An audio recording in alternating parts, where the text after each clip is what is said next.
Before we start, I want you to hit that red subscribe button so that you never miss out on any of our videos. Hey guys, what's up and welcome back to Celeb Dirty. Here are 6 richest SNL cast members of all time.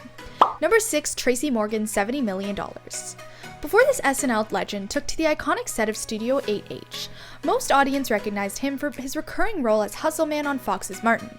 Though when he finally made his SNL debut in 1996, fans were enamored by his brilliant stage presence in skits like the parrot-centric Brian Fellows' Safari Planet and the ever-so-hilarious Scared Straight Underage Drinking when he shared the stage with Kenan Thompson. Within the 7 years and 136 stellar performances, Morgan appeared in a number of films that equate to his $70 million net worth. Films like Half-Baked and Head of State, along with his starring in Tina Fey's tribute to the show SNL, 30 Rock put Morgan on the map as one of the most successful of the series' cast members. In 2014, Morgan unfortunately got into a car collision with a Walmart truck which caused him life-hanging brain injury. Though the injury put a halt to the star's performing abilities, it's said that he received a rather hefty settlement for the mega chain. While the exact amount of money he received was never disclosed, it reports that compensation could be as high as $90 million. A murder-suicide with pumps and Tiny Phil? 'Cause this here is real! Number 5, Tina Fey, $75 million. While Tina Fey may have made a name for herself during her 9 years as a staff writer and performer on SNL, it's what she did after her run that granted her iconic status in the entertainment industry. Who can forget her biggest contribution to American culture? Mean Girls. Fey penned the iconic film, and in 2004 it took the world by storm with its beyond clever wordplay and cheeky characters. This catapulted Tina as a force to be reckoned with in her field, producing her highly acclaimed show, 30 Rock, and her celebrity net worth reports that the star made a whopping $500,000 per episode of this show. Along with the successes of Netflix's Unbreakable Kimmy Schmidt and her New York best-selling autobiography, Bossy Pants, Fey has made an amazing career for herself post-SNL. Oh, yes, over here. Hi.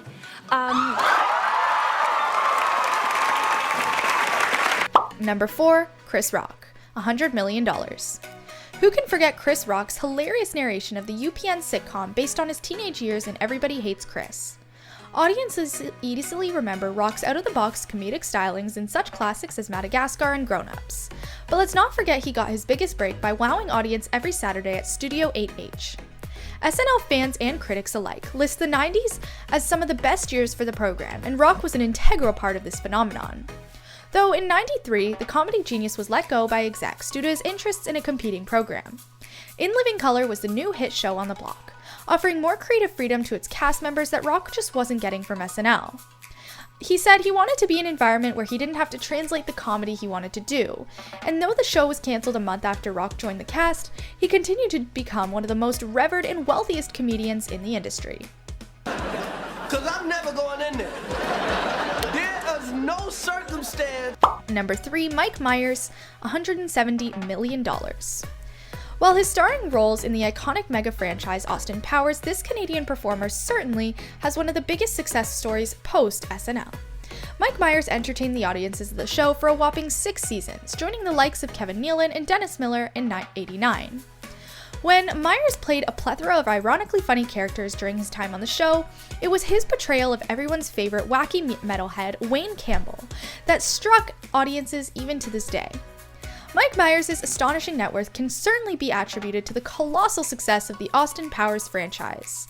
And while the first installment brought the star $3.5 million, he wound up with $25 million after the third movie. Austin Powers and Goldmember wrapped production. And grind a bottle into their bastard faces until that's all that's left in their hand is the cork! Number 2, Robert Downey Jr., $300 million. Of course, everyone knows Robert as the sarcastic superhero billionaire Tony Stark in the Marvel Cinematic Universe. But many tend to forget Downey was also a member of SNL in '85. A big reason many people overlook his time on the show was because it was quite short-lived. It's safe to say that live sketch comedy wasn't Downey's strongest point at the time, as he was only on the show for a single season. The actor was very green to acting, only having a few off-Broadway roles and a bit movie parts under his belt. This, although, did not deter the young star to be. He rose through the ranks of Hollywood, immediately redeeming his subpar TV tint that year with his appearance as a school bully in Weird Science. From Chances Are to Soap Dish, Downey continued to prove that he had the chops to be a landing man, and after a long battle with substance abuse, Downey returned to the big screen, first starring in Mel Gibson's The Singing Detective, and after producers noticed he cleaned up his act, he began to continue his career as one of the most prolific actors of our time. He joined the world of MCU, garnishing $50 million from the first Avengers movie and $80 million for the second installment. And finally, what would summer be without a hot summer romance? Number 1, Adam Sandler, $420 million. Along with holding the title of the richest cast member to ever grace the SNL stage, Forbes listed Adam Sandler as one of the richest actors in the world. Even before SNL days, Sandler had begun carving quite the path for his career. And during his studies at NYU's Tisch School for the Arts, he was killing it at stand-up and made several appearances on TV like The Cosby Show and Remote Control. And in 1990, his comedic prowess caught the attention of SNL legend Dennis Miller, and he soon found himself in the show's writing room.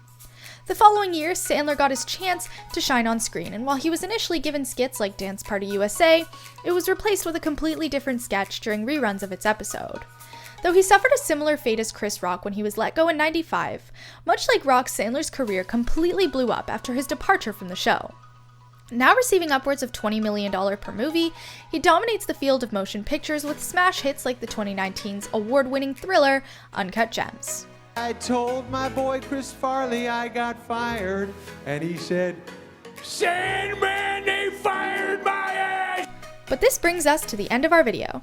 I hope you enjoyed it. Hit like if you did, and don't forget to subscribe to our channel so you don't miss out on any of our videos in the future. Also, watch the 2 videos that are on your screen, because I'm sure you'll love them. And with that, I'll see you in the next video.